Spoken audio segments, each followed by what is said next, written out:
আমি আমাকে নিয়ে কিছু শেয়ার করি, মতলব আমি কেমন, আমি অনেক খারাপ একটা পার্সন। কারণ আমি আমার প্রতি কেউ অযথা কোনো অভিযোগ, আমি যেটা করি নাই সেটা আমাকে নিয়ে বলবে, আমার আগে চড়ে সমালোচনা করবে, সেটা আমি পছন্দ করি না। আর আমি এমন একটা পার্সন, আমি স্ট্রেট ফরওয়ার্ড কথা বলতে পছন্দ করি। আপনি যেই হন না কেন, আপনি আমার সামনে একটা দোষ করছেন, সেটা আমার মা হোক, বাপ হোক, ভাই হোক, অন্যজনের সাথে অন্যায় করতেছে, আমি সেটা প্রতিবাদ করব।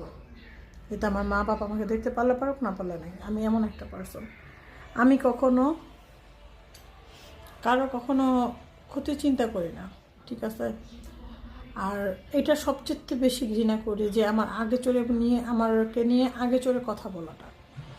আমার কথা হয়েছে, আমি যেমন বাপের বেটির মতো সামনে একটা কথা বলি, সামনে একটা কথা জিজ্ঞেস করি যে এটা হয়েছে কি না বা এটা করছো কি না, ঠিক তেমনি আমি মনে করি যে আমাকেও ওই মানুষটা বলা উচিত।